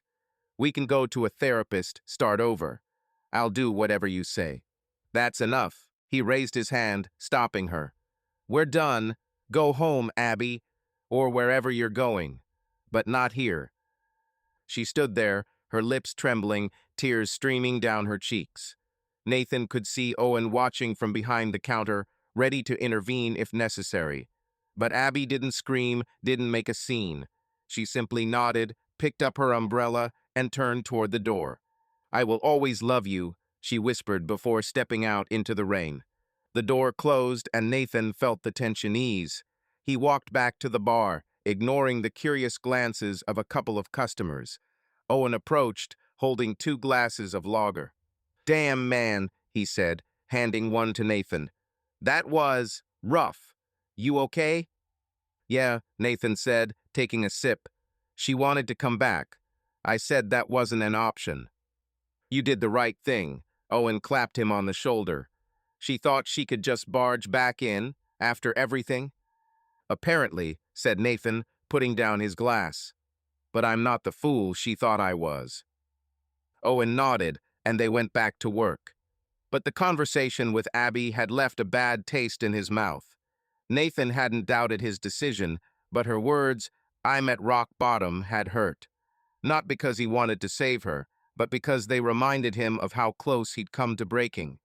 If he hadn't protected the brewery, hadn't gone to the gym, and hadn't surrounded himself with people like Owen and Melanie, he might have been a different man. But he'd chosen to fight, and it had made him stronger. At 2 o'clock, Laura arrived, her truck pulling up outside. She walked in, dragging a wooden table not too big, but sturdy, with the rough texture of oak and a smooth polish. Her jeans were covered in sawdust, and her smile was a ray of sunshine on this gloomy day. "Here it is," she said, placing the table against the wall. "What do you say, Beer King?" Nathan walked over and ran his hand over the surface. The wood was warm, with patterns that told a story. It was exactly what he wanted for the room. "Damn, Laura," he said, shaking his head. "These are perfect. How many of these can you make?" "As many as you order," she replied, crossing her arms. "But I warn you, I don't charge cheaply. Quality has a price." "I'm willing to pay," Nathan said, looking into her eyes. "Name a figure and let's get started." They sat at the counter, and Laura pulled out a notepad with calculations. As she explained the cost of materials and labor, Nathan noticed her fingers tapping the paper, confident but slightly nervous. It was cute, and he found himself smiling. When they were done, Laura ordered a lager and stayed to chat. "I heard your divorce is almost final," she said, taking a sip. Owen spilled the beans. "I hope I'm not butting in." Nathan tensed, but her tone was sincere, without pity. "It's okay," he said. "Yes, I'll soon be a free man. And it's good that Owen can't keep his mouth shut." Laura laughed, her laughter as light as the bubbles in her glass. "He's like a big kid," she said. "But you look like you're ready for a new chapter. Or am I wrong?" "You're not wrong," Nathan replied, feeling her words warm him. "I don't know what's next, but I'm ready to move." "That's the main thing," Laura said, raising her glass. "To move forward." November in Savannah brought a rare, clear day, the sun filtering through the bare oaks and the air crisp with a hint of winter.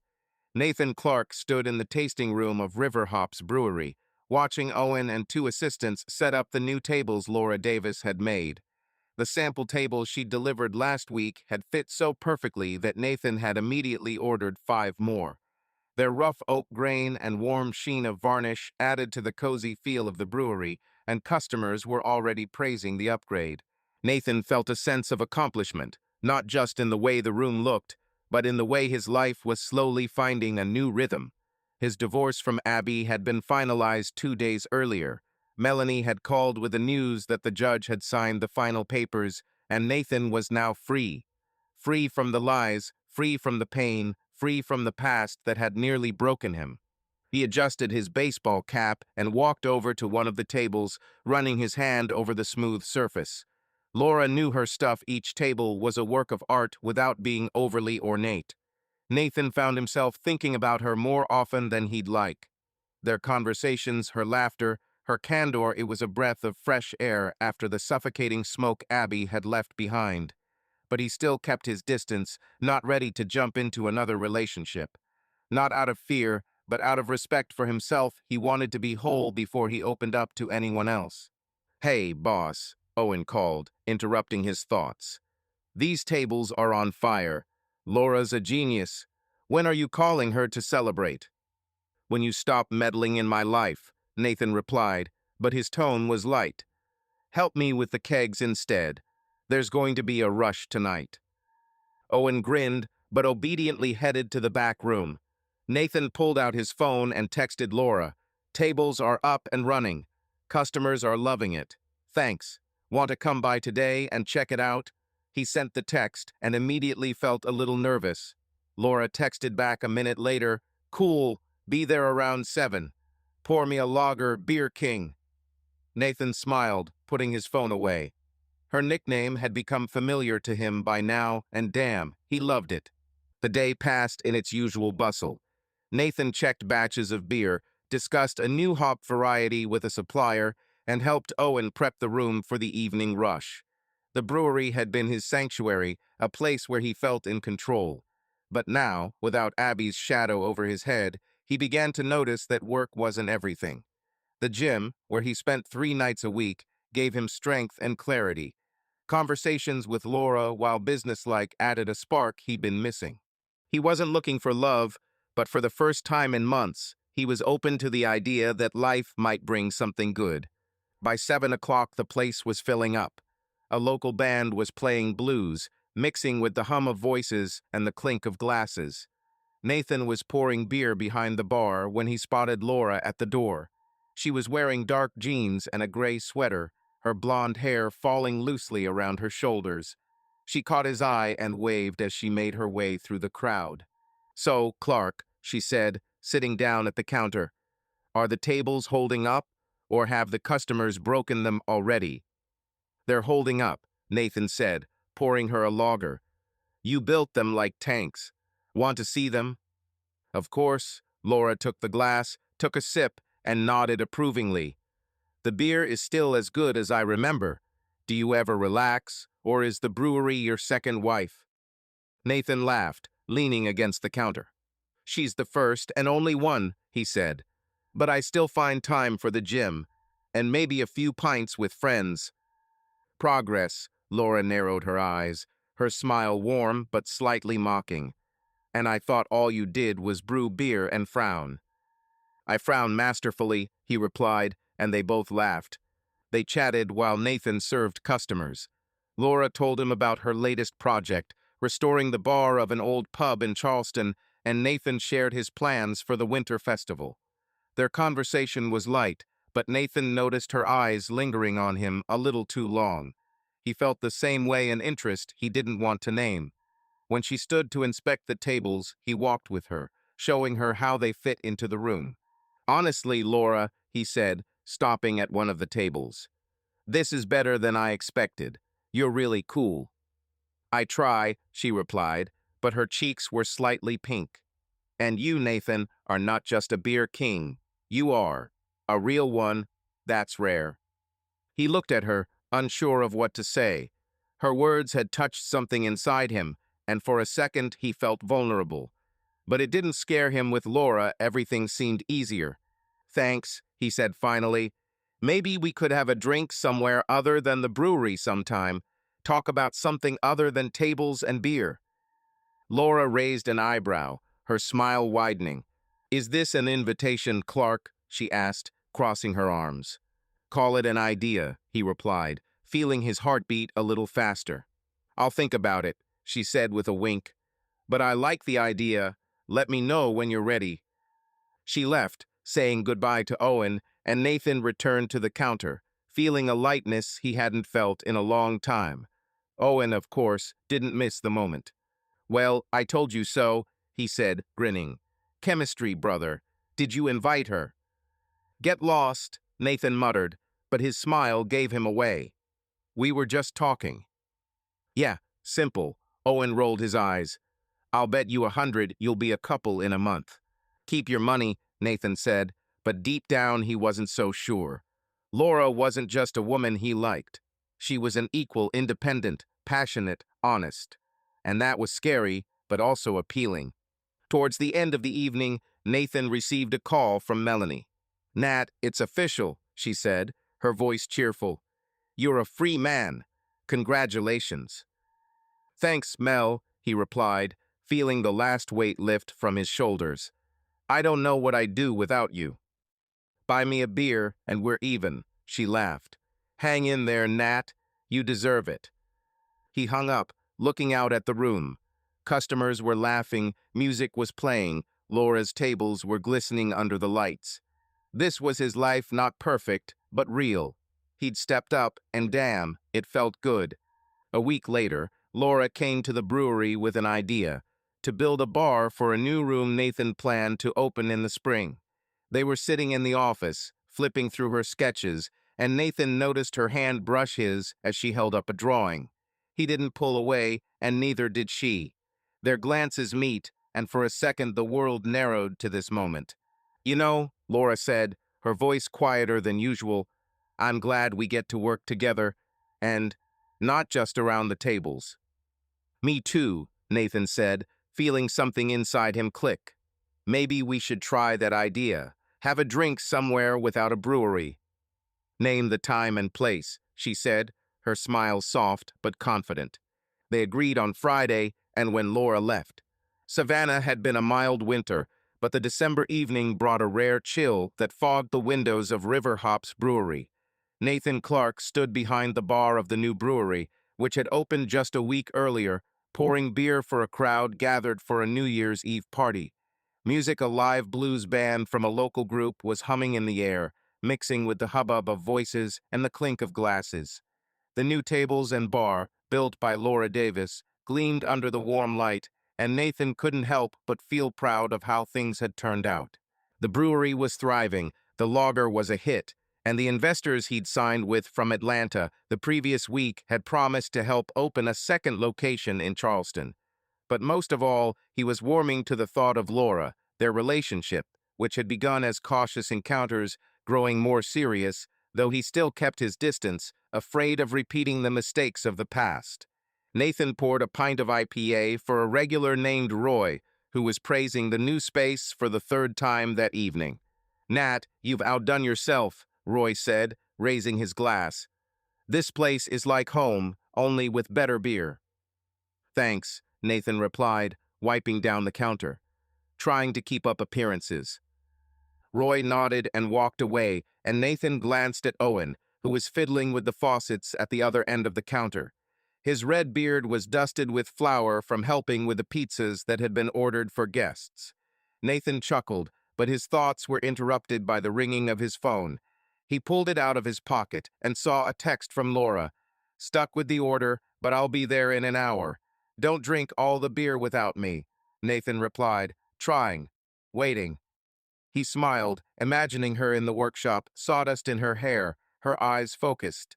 She had become a part of his life, not intrusively, but naturally, as if she had always been there. The evening went on as usual. Nathan poured beers, chatted with customers, and joked with Owen. The new place was full. Locals, tourists, even a couple of bloggers filming stories for social media. The brewery had become a magnet for Savannah, and Nathan felt like he had won not just over Abby and her betrayal, but over himself, over who he could have become if he had let the pain take over. At 9 o'clock, Laura walked into the room, her cheeks pink from the cold and a bag of sketches in her hands. She spotted Nathan and headed to the counter, her smile lighting up the place.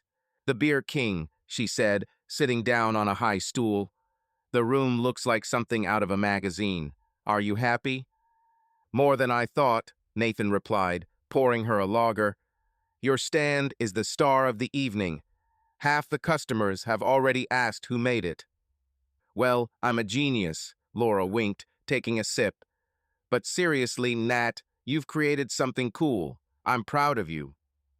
Her words stung, and Nathan felt a warmth in his chest. He wasn't used to praise, but from Laura it sounded sincere, without a hint of flattery. "Thank you," he said, leaning against the counter. "And how are you? Have you finished your order?" "Barely," she replied, rolling her eyes. "The client wanted a table that looks antique but modern. It took me a while to realize what he meant." Nathan laughed, and they began to chat about her studio, her plans for Charleston, the time Owen had almost spilled beer on a new client. Their conversation was light, but Nathan noticed her hand brushing his as she showed him a photo of her latest project. He didn't pull away, and neither did she. It was a small thing, but in moments like these, he felt like anything was possible with Laura, slowly, without rushing, but possible. The party was getting going when Nathan spotted a familiar figure standing at the entrance. His heart skipped a beat. Chris Walters, the art dealer Abby had cheated on him with, stood in the doorway, scanning the room.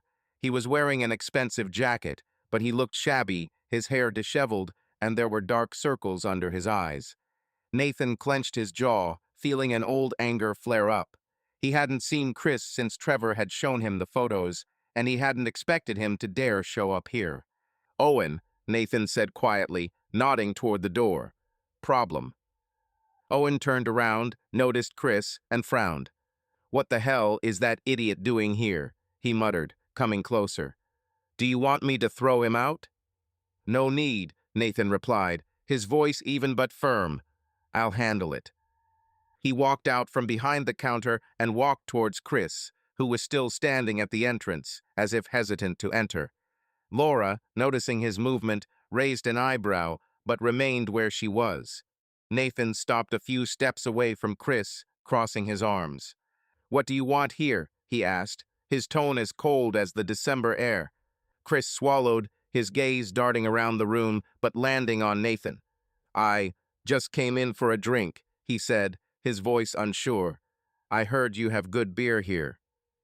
"Don't lie," Nathan snapped, lowering his voice so as not to attract attention.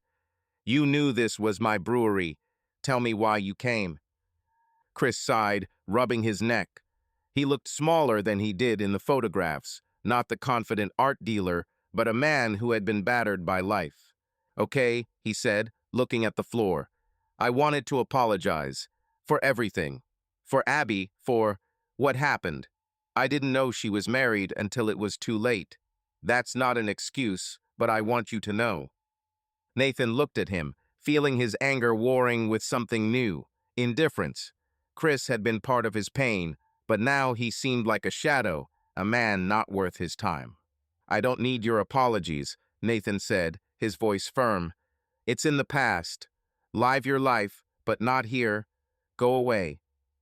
Chris nodded, his shoulders slumping. He turned toward the door, but stopped. "You're right," he said quietly. "I shouldn't have come. Good luck, Nathan." He left, and Nathan watched him until the door closed. The anger had subsided, leaving only a slight weariness. He returned to the counter where Laura waited, her gaze attentive but not insistent. "Is everything okay?" she asked, taking a sip of beer. "Yeah," Nathan said, pouring himself a glass. "Just some old shit floating up, but it sank." Laura nodded without asking questions. Her silent support was what Nathan liked best. She didn't push, but she was there. They continued chatting, and soon he forgot about Chris, lost in her story about how she'd almost broken a machine while working on a new order. By the end of the evening, the room had emptied, and Nathan and Owen began clearing up. Laura stayed behind, helping to collect the glasses, although Nathan said it wasn't her job. "I'm not one to sit around doing nothing," she said, setting the tray on the counter. "Plus, I like it here. This is your world, Nat." "Maybe yours too," he said, and their eyes met. He hadn't planned it speak, but the words came out on their own. Laura smiled, her cheeks turning slightly pink. "Maybe," she answered, and there was genuine warmth in her voice. After the brewery closed, Nathan walked Laura to her truck. The night was cold, and he noticed her rubbing her hands together. "Listen," he said, stopping by her car. "Thanks for staying, and for the bar, and for everything." "You're welcome," Laura replied, looking him in the eye. "You're not that bad, Clark, even for a beer king." They laughed.